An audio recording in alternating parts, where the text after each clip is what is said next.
اس کی اپنی ایک حیثیت ہے، درود ابراہیمی میں اس کی اپنی ایک جامعیت ہے صلاۃ کے دائرے میں کہ اس میں آل ابراہیم اور دیگر اضافے جو ہیں وہ موجود ہیں۔ حضور تاج الشریعہ سے پوچھا گیا درود تاج کی اصل کیا ہے، یہ کس نے لکھا، یہ کب اور کہاں لکھا گیا؟ تو آپ نے اس کے جواب میں لکھا کہ اس کے لکھنے والے حضرت تاج الدین سبکی علیہ الرحمہ ہیں، جو بہت بڑے عالم ہیں، اور یہ درود اہل سنت میں معمول ہے اور ایک بزرگ کا لکھا ہوا ہے اور بہت ہی باعث برکت ہے۔ اور حضرت تاج الدین سبکی علیہ الرحمہ غالباً شام یا مصر کے ایک عالم تھے، اور سبکی ایک مقام ہے جس کی طرف ان کی نسبت ہے۔ تو اس طرح کر کے آپ نے یعنی درود ابراہیمی کے لحاظ سے کہ کس صاحب محبت نے یہ الفاظ چنے اور ان کو اکٹھا کر کے اسلاف کے طریقے پر، کہ جو امام بخاری کہیں ایک اپنی محبت اپنے لفظوں میں، امام مسلم اپنے لفظوں میں، امام ترمذی اپنے مسلم میں، امام نسائی اور ابن ماجہ وہ اپنے اپنے لفظوں میں، محدثین مفسرین اپنے اپنے لفظوں میں، اور یہ اللہ کی طرف سے مقبولیت ہے کہ وہ کسی کی محبت کے چنے ہوئے جو لفظ ہیں ان کو علیحدہ مقبولیت عطا فرما دے۔ اب سلام تو کئی لوگوں نے لکھا، لیکن مصطفیٰ جان رحمت پہ لاکھوں سلام، یعنی دنیا بھر میں جہاں مسلمان ہیں وہاں یہ سلام بھی پڑھا جاتا ہے، تو یہ اللہ کی طرف سے ایک مقبولیت ہے۔ تو اس انداز میں حضور تاج الشریعہ قدس سر العزیز نے اس مسئلے پر بھی اپنی طرف سے یہ فیض یاب کیا لکھنے پڑھنے والوں کو اور سوال کرنے والوں کو۔ دوسری طرف مسئلہ عطاء نبوت کے لحاظ سے دو حوالے تو رات والے پروگرام میں نے بیان کیے تھے۔ یہ کتاب العقائد جلد نمبر 2 میں فرماتے ہیں کہ یہ حضور اکرم صلی اللہ علیہ وسلم کی خصوصیت ہے کہ حضور پاک صلی اللہ علیہ وسلم کو سیدنا آدم علیہ السلام کی آفرینش تخلیق کی آفرینش سے پہلے نبوت دی گئی، یعنی بوقت ولادت ہی نہیں بلکہ حضرت آدم علیہ السلام کی آفرینش سے پہلے آپ کو نبوت دی گئی، اور یہ آپ کا خاصہ ہے۔ یہ رسول اکرم نور مجسم شفیع معظم صلی اللہ علیہ وسلم کا خاصہ ہے۔ اور حدیث میں ہے کنت نبیا وآدم بین الروح والجسد، میں نبی تھا جبکہ آدم علیہ السلام مٹی اور پانی کے درمیان تھے۔ اس خصوصیت میں حضور علیہ السلام کا کوئی نبی بھی شریک نہیں، چہ جائے کہ کوئی غیر نبی شریک ہو۔ یعنی بہت سی ایسی الجھنیں جو آج پیدا کی جا رہی ہیں، مسئلہ معصومیت پر آپ کی تحقیقات وہ بھی بڑی واضح ہیں، اور اس وقت کے اختصار کے پیش نظر میں بات جو ہے وہ مختصر کر رہا ہوں۔ یہ صفحہ نمبر 318 کتاب العقائد جلد نمبر 2 میں آپ فرماتے ہیں عصمت خاصہ انبیاء کرام و ملائکہ اعظام ہے۔ معصوم ہونا یہ انسانوں میں نبیوں کے ساتھ خاص ہے، یعنی جب بھی کسی کو معصوم مانیں گے تو نبوت ساتھ ماننی پڑے گی۔ انسانوں میں یعنی آج لوگ سمجھتے ہیں کہ سیدہ طیبہ طاہرہ سیدہ فاطمہ الزہرا رضی اللہ تعالی عنہا کو اگر کسی نے معصومہ یا معصوم کہہ دیا تو اس کی محبت ہے، اس نے تعریف کر دی، تو تم کیوں روکتے ہو کہ جتنی کوئی تعریف کرتا جائے؟ تو ہم اس لیے روکتے ہیں کہ یہ کہنے سے ختم نبوت پہ حملہ ہوتا ہے، یعنی اس تعریف کی شریعت اجازت دیتی ہے کہ جس سے کوئی دوسرا عقیدہ ڈیمیج نہ ہوتا ہو۔ مثلا اگر کوئی شخص رسول اکرم صلی اللہ علیہ وسلم کی تعریف کرتے کرتے کہے کہ آپ میرے اللہ ہیں، معاذ اللہ، تو ہم اسے روکیں گے کہ یہ تم شان نہیں بیان کر رہے،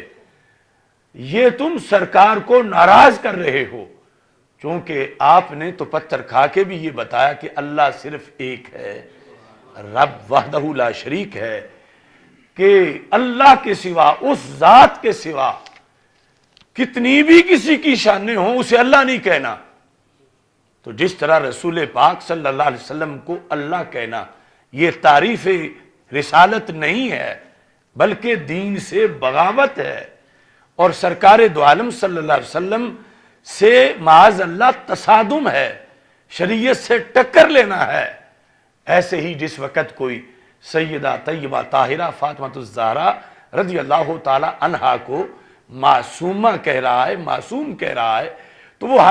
ہرگز شان زہرا نہیں بیان کر رہا، وہ شریعت سے بغاوت کر رہا ہے، شریعت سے ٹکر لے رہا ہے،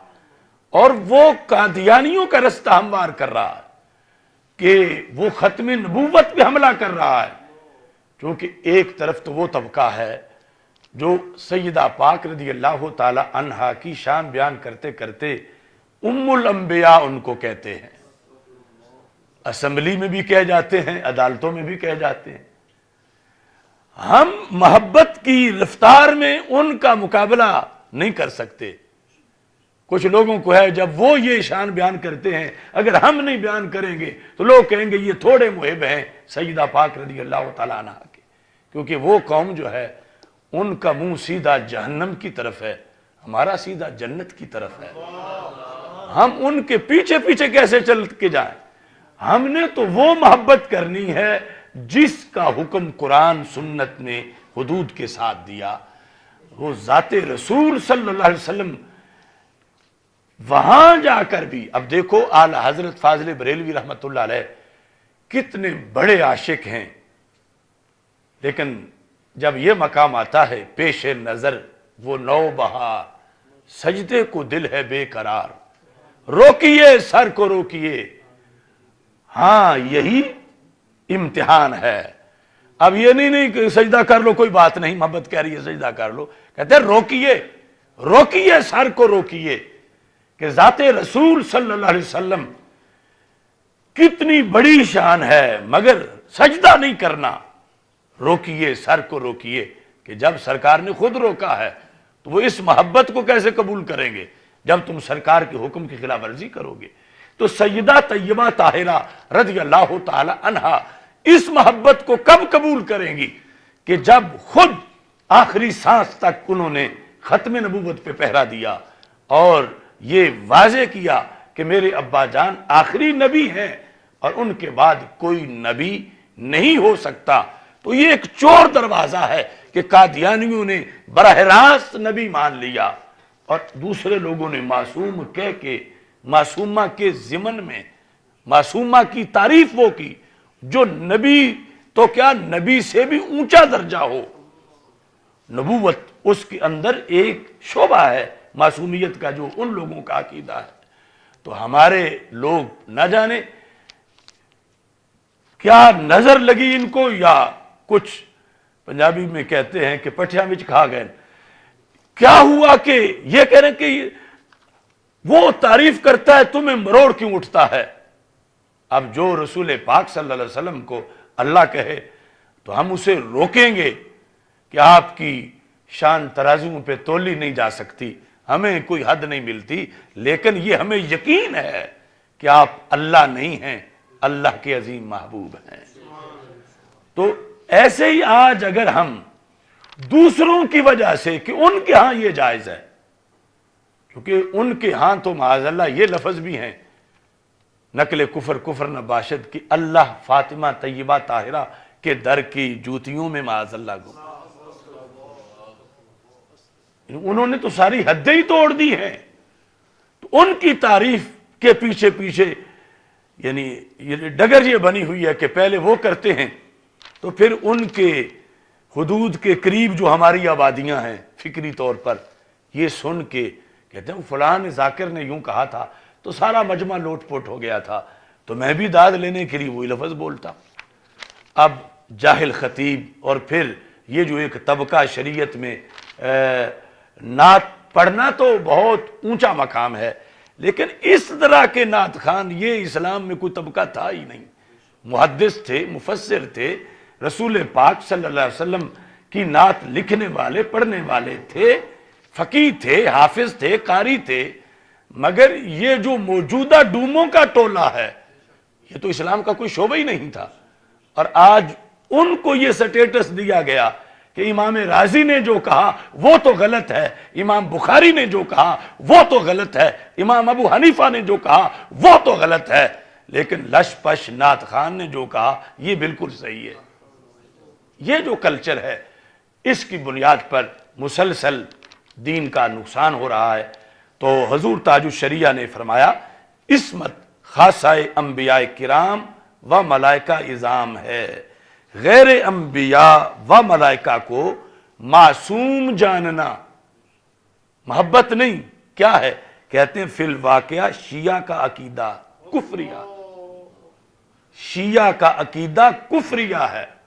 منکار زیر پر ہیں۔ ہم پہ تو پہلے بھی مقدمات کی لسٹ ہے، اور ایک ایک لفظ جو روزانہ بولتے ہیں اس کو تولنے کا پورا ایک محکمہ لگا ہوا ہے۔ تو ہم پھر بھی یہ فرض سمجھتے ہیں نام لے کر جو بتایا حضور تاج الشریعہ نے کہ فی الواقع یہ بات کہ سیدہ پاک رضی اللہ تعالی عنہا کو معصوم یا معصومہ کہنا یہ شیعہ کا عقیدہ کفریہ ہے، اور یہ محبت اہل بیت نہیں ہے۔ کیا وجہ ہے کہ جو کتابوں میں ہمارا دین ہے وہ اور ہے، اور جو خطابوں میں آج کل ہے وہ اور ہے؟ تو یہ غیروں کی سازش ہے کہ اگر ان کے نزدیک امام رازی، غزالی، طحاوی، ابن حمام، بخاری، مسلم، امام ابو حنیفہ رحمۃ اللہ علیہم یہ سارے ان کے لحاظ سے لوگوں کے دل کھٹے ہو جائیں سنیوں کے، تو پھر ان سب کو بیک جنبش قلم رافضی بنانا کوئی مشکل ہی نہیں ہوگا۔ یعنی سنیت حدیث کے ذریعے قائم ہے، اور حدیث کے ذریعے قرآن سمجھا جا رہا ہے، اور حدیث تب ہے کہ اس کے راوی صحیح ہے۔ اور جب راویوں کو کہا جائے گا کہ یہ تو گستاخ ہیں، یعنی جو لفظ